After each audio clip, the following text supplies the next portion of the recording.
First, you need to have installed on your computer, on your operating system, whether it's Linux or Windows, you need to have VirtualBox. I'll leave a card up there for you to show how I did, how to install it. So, you already assuming that you already have it installed on your computer. The process is very simple. I'll provide an ISO. I prepared an ISO for you. So I'm going to run it here. I'm already here with Windows 10. It is important that you follow step by steps. Follow the step by step, because of course you will be able to go back if you want. So I'm already here with VirtualBox open. Hey, people I of will the go internet. here in the file. In this case here, I am using it for the first time, meaning I erased all the content.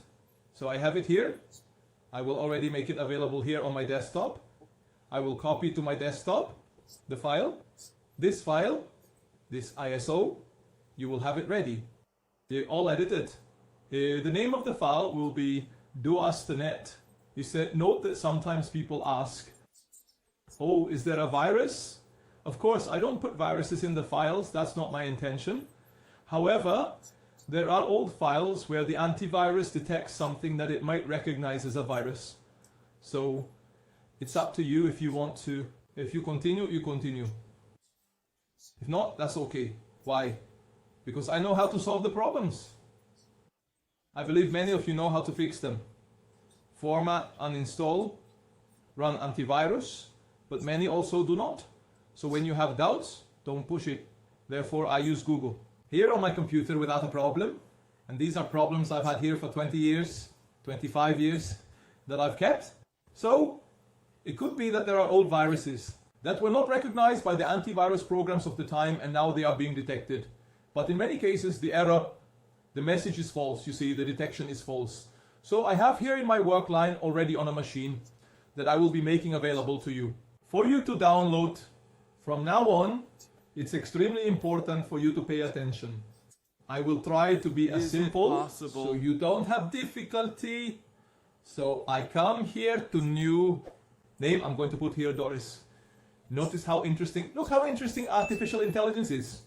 I will go back here again. Look, new. Notice that it is written Windows 11 64 bits down here. Why? It already detected my version. Then the name here, I want DOS.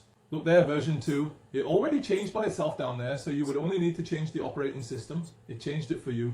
So DOS 6.22. I don't know if it will change anything else. I believe not. Done.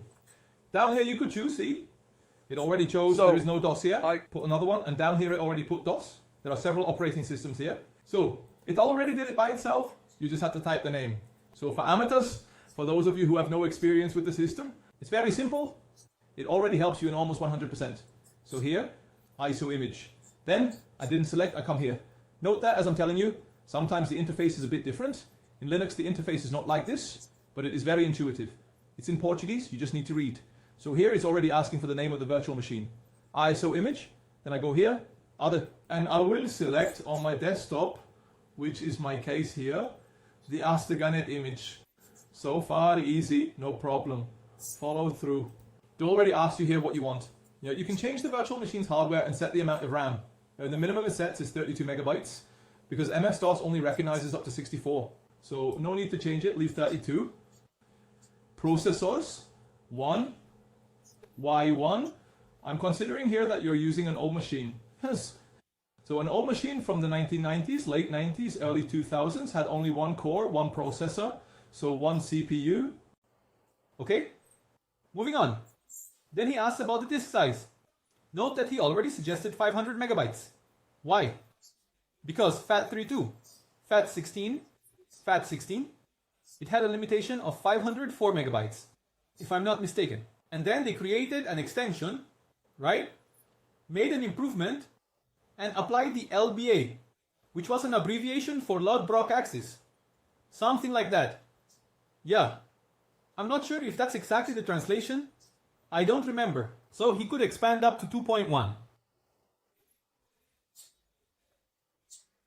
Giga. 2100 megabytes on FAT16 with LBA activated. So it's suggesting 500 megabytes. I will accept. So detail, I am making a basic computer from the late 1990s with the limitations of that time. 32 MB of RAM, which was a lot in the late 1990s. My brand new Pentium 133 computer, which I bought, had only 16 MB. So 500 megabytes of RAM. Or rather, 500 megabytes of storage. I could use an existing disk if I already had an image created. In this case here, no. I won't use a virtual disk because I will create it now. It's different from the image, okay? Here, it's not the ISO you're downloading, it's an image you've already created. Maybe you used it on another computer, created a virtual machine there. Then you can copy it to another computer. Next, I can show this in another situation. So here it showed the settings. Machine name, DOS 5.22. He's installing the ISO image that I'm going to use right here. Operating system DOS. Skip the installation and the disk. I'm not going to skip. I will do the entire assisted installation. Memory slot 32. Processor 1 and the name FI because at the time it didn't exist. Disk size, 500 megabytes. Pre-allocate total size. I didn't fix it. I left it there in case it needs to expand and finish. Done. Your virtual image is already created. Your virtual disk is already created. Hold on, it's not over. Look how nice. It already placed here in the corner. Oh, 2, 6, 22. Now, this was the first step.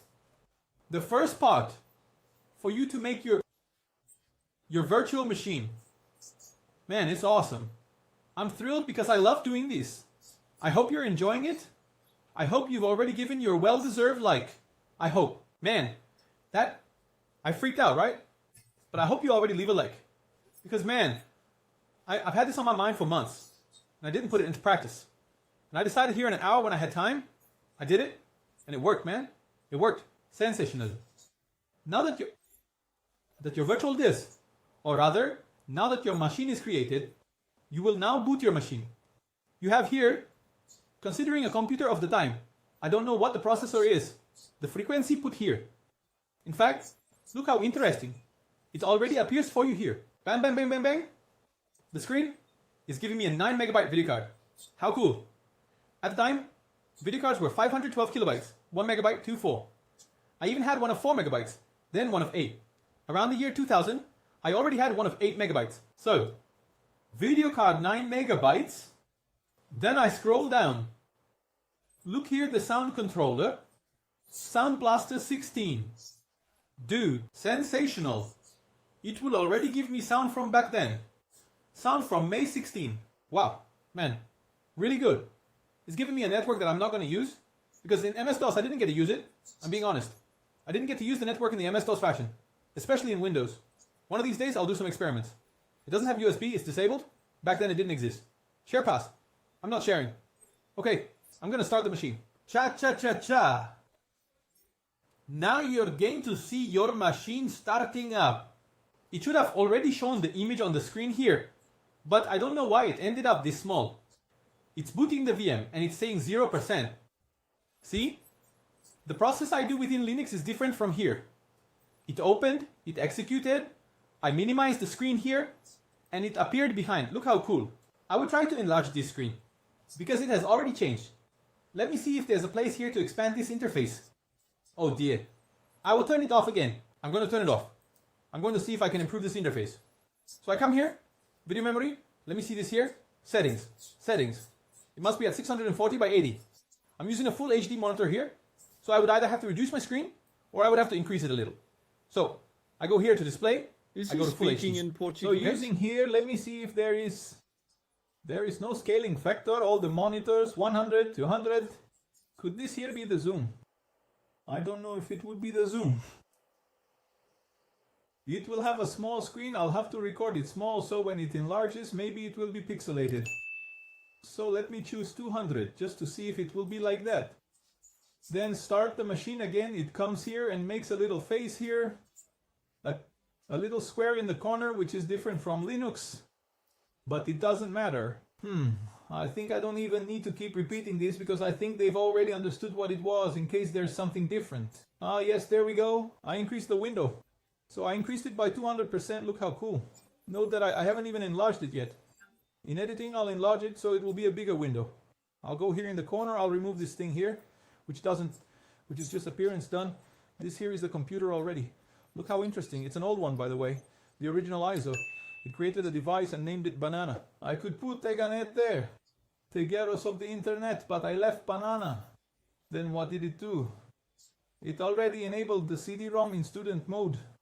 It already set the secondary drive, which would be in this case the CD-ROM, you know, on the interface at port 170 on IRQ15.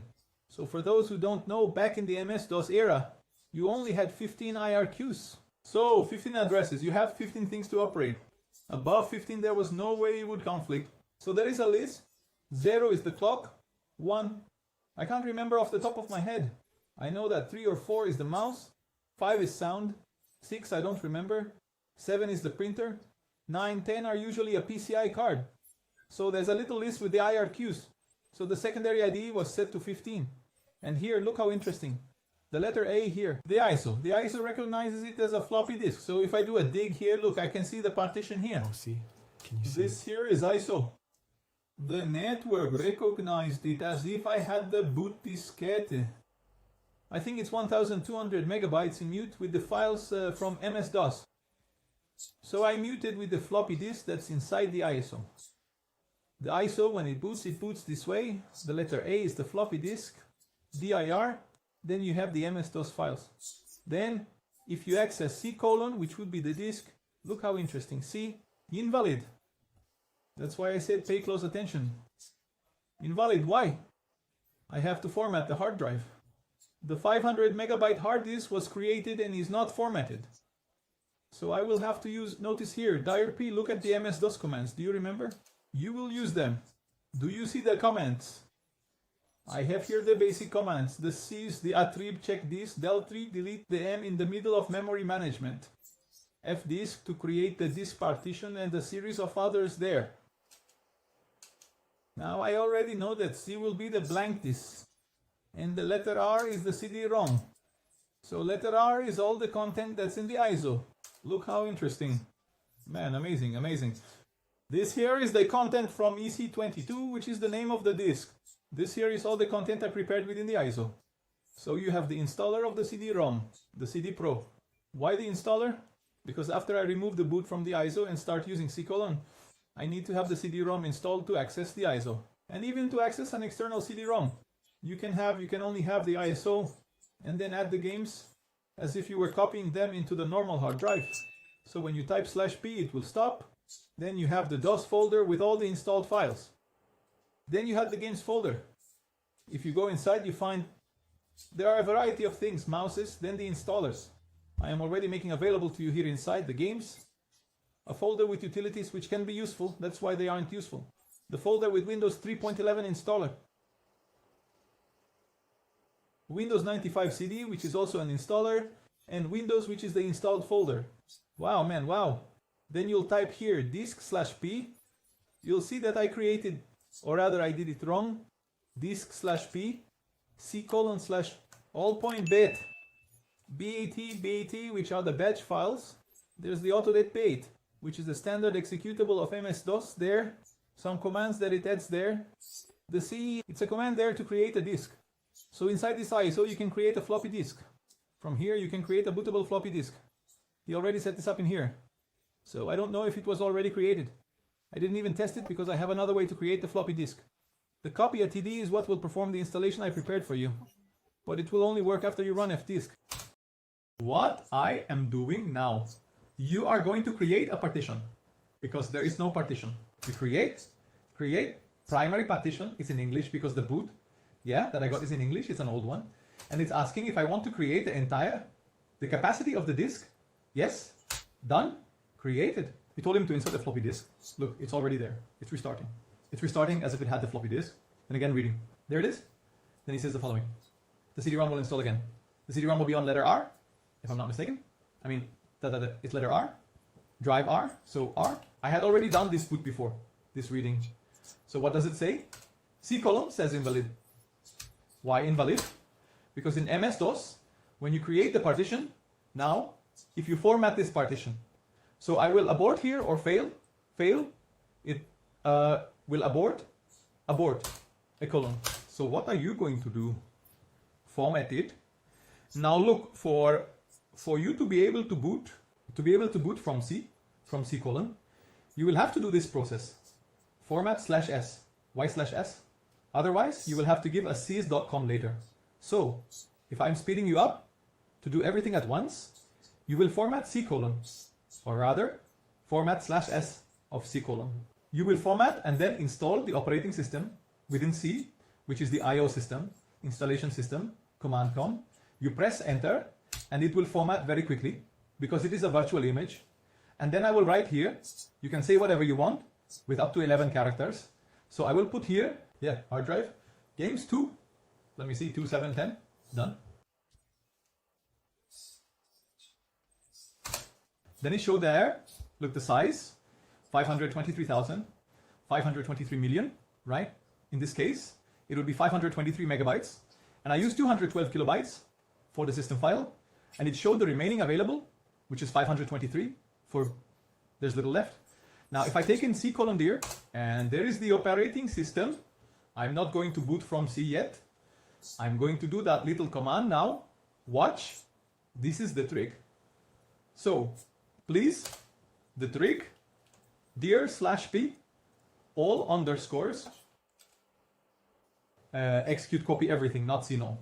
Copy everything, it's this, copy everything. Look at the magic happening. Sensational.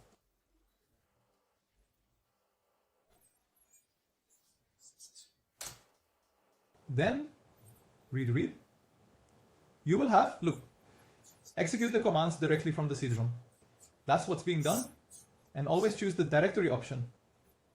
Then there will be a D, but it's lowercase. I'll see if I can change it in the ISO. More D. D is down here, D, directory, right? D. Every time it asks, it will only ask once. Because the slash in the Xcopy, it's an Xcopy 32/S, it stops asking. It asked again. D again, always D. It's because there are different folders. Look, D again, B. If you choose F, it will create just one little file, it won't work. You'll have to repeat the entire process. In fact, then you have to delete your virtual image and start from scratch. Because I haven't created any correction strategy. Just installation, okay? If you did the command correctly, type through all the files, you will type C colon D, and there it is, everything installed, but the autoexec and the config.sys were missing, so go back to the R, then do the following. Now look how interesting, dear P. Let me see if I created a separate folder here. I didn't create it. So you will type here, look, copy, alt exec.bat. Why am I doing this? Because if you use this ISO to install Windows 95, it's a different procedure.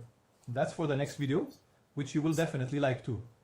So to drive C colon, I copied, copy, config x to C colon /. All right? Okay. Now, you simply close your machine, turn it off, it's ready, our process is ready. You go to settings.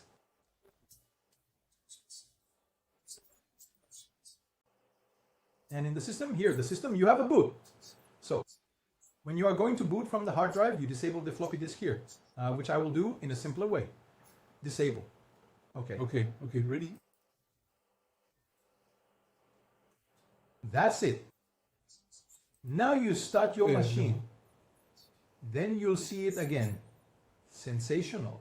Now with your machine ready for you to play, certainly share this with your friends, with enthusiasts out there, nostalgics. So the folks from the Facebook group, give some support. This video turned out great. I don't know, maybe someone has done it before, but I'm really happy I made it. There it is. Look at the boot. It's booting up. Note the following. It's already installed. Now I'm booting from the C, drive installed. It's no longer the ISO. Now I'm on my virtual machine. It already installed the mouse, which I had left in the mount exec there, as you saw. Maybe it won't work, because it's saying there that it's PS2. In this case here, I don't know what the machine will detect. And the CD-ROM is installed. Note that now the CD-ROM is letter D. So D, look at the ISO there. So note the following. MS-DOS with the CD-ROM installed. And I am detecting the ISO CD-ROM in this case. I go back to the CD-ROM, the letter changed. Now I'm no longer on the ISO. And now let's test. First, MS-DOS commands, diskpart disk. So we've got MS-DOS running. Look, of course, there's nothing to fix because a virtual machine, defrag, so the most used commands. Let me see if the mouse will work. Oh, inside the mouse doesn't work. There's a mouse inside. Let me see. Control, Alt, Pad, Delete. Not here. It won't work. You see? The mouse inside is not going to work. Okay, look. The mouse doesn't work. So you have to press enter. See, there's nothing to defragment. So then I got out of the thing here. Let me go back there. You have to press Contact Del again to go back. Contact Del. No. Wait. No. No, wait. Remove the mouse here. I got confused here. Okay, I'm out. It's because the mouse confuses. It's not the mouse. I'm not using it inside. I'm not using it inside. All right? MS-DOS. Look, I'm in MS-DOS. Oh, but I want to copy or do anything. All the commands will work. Edit will work. Look, edit, look. The mouse inside, it doesn't work, right? Look, if I click, it goes back to this screen here. So, ignore the mouse. File exit. All right? Okay, right? Now games. CD games. Of course, I have the games folder. CD games. Let's see if we get sound, huh? Let's hear if we get sound. Let's start the first one with Doom. Doom 2. I will run the setup just for you to see. Setup music. The music, I recommend you leave it as none. Why? Because it won't recognize that MIDI sound system. I don't remember, not even if it has MPU. I think it has MPU. So if you set it here, it won't produce sound, but in some cases, it gives an error. So leave it as is. Sound. It's on PC speaker, so if I run it now, it will be only on PC speaker. Select the ARM option. Port address 220, IRQ5, DMA1. I'll set 8 sound channels. I'll leave 4 instead because I did some tests and the sound didn't turn out well. I'll leave 4 and run it. Let's listen to the sound now. I will close this annoying window that keeps popping up here. Look, man. You with Windows 10 and 11 and Linux running Doom. Running Doom, man. Running Doom. Look how interesting. Let's see this. Let's listen to the sound. Listen to the sound. Hear the sound. Listen to the sound. Hear the sound. Look, listen. How cool. Look. But also look cool. Just look. So this for me here. The sound is good. The sound is good. But I think I'm going to increase it a bit more here. It's a little. The sound is. It's loud. The sound is good here. Sound working. Yeah, this lag might be because I zoomed in on the screen. It could be that I zoomed in on the screen, so it's causing a little lag. I'll return the screen to the standard size. Later, when I show it to you, I'll enlarge it a bit. Look at Doom there, working. Note here, in virtual machine mode. In real computer mode, it will also work great. So, the sound, I will reduce the screen a little just to see if this lag will disappear, because I found it very laggy. Let me test here first the dual to confirm. 3D, dual 3D, test the dual 3D. Setup 2.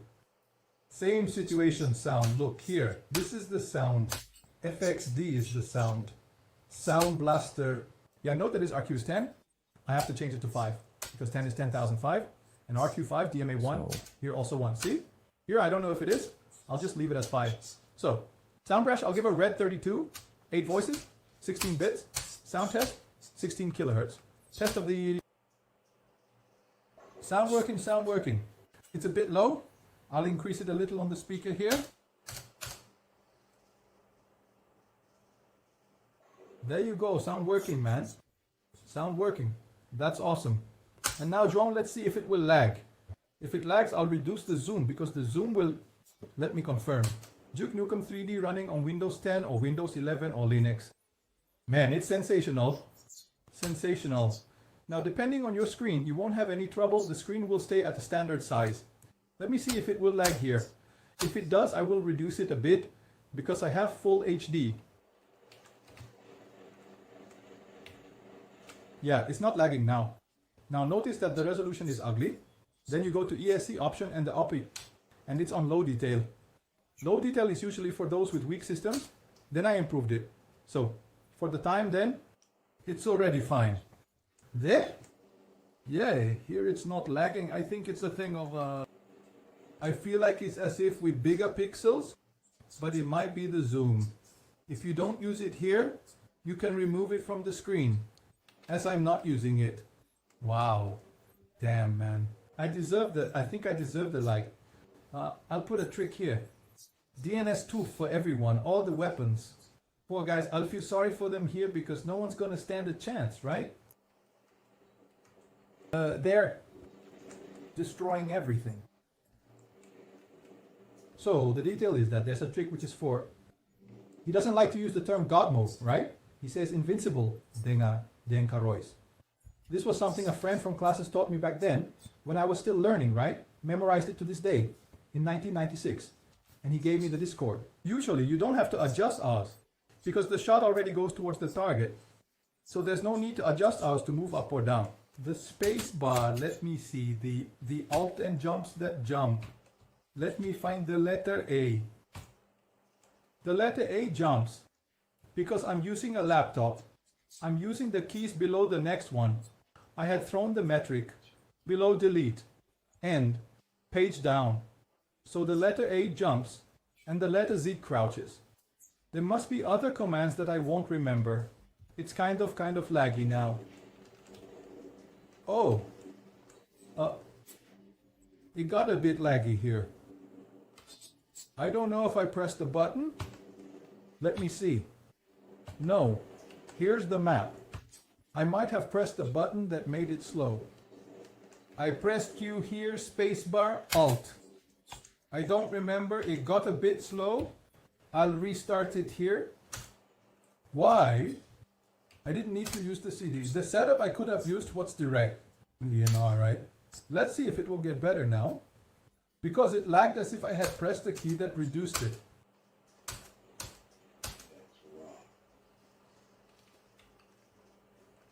She became a bit laggy. I'm going to exit the interface. Why? I will turn off the machine. I just need to come here in X and turn it off. Turn off the machine. And I will reduce that zoom I gave there.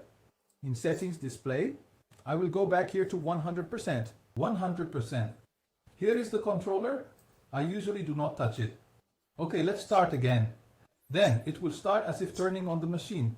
It will boot it from the hard drive and provide access to the virtual image. In this case, the virtual machine. In this case, the virtual machine has very little now that I can access, but it does. There are things, I will even see what is in the virtual machine there that can still be used. But I think I minimized quite a bit.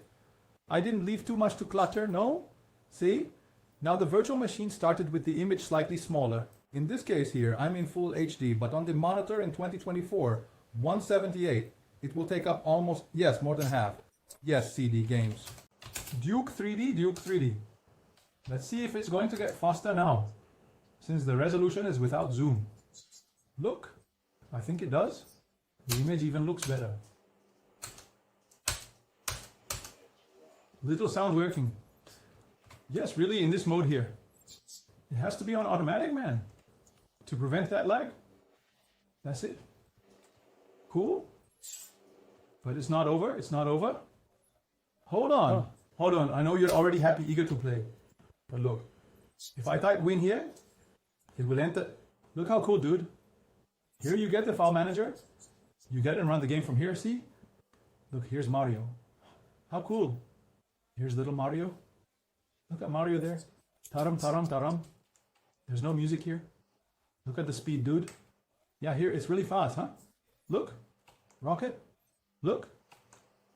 You can play. Because the character got turbocharged.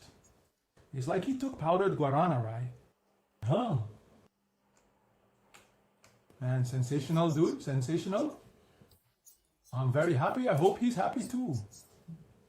I hope you share it with however many people you want. But the ISO will serve both for you to do this process and to create your installation disks. You can create your CD-ROM disk of MS-DOS. You can copy the Windows 3.1 installer to a floppy disk, including when you do the installation, but you still have access to the CD-ROM, both for the image and for external disk processing. Okay? I hope you liked it. Very good. I'm very happy. Subscribe to the channel if you haven't. Share with all your friends, enemies, relatives, right? leave a like. Stay with God and see you next time.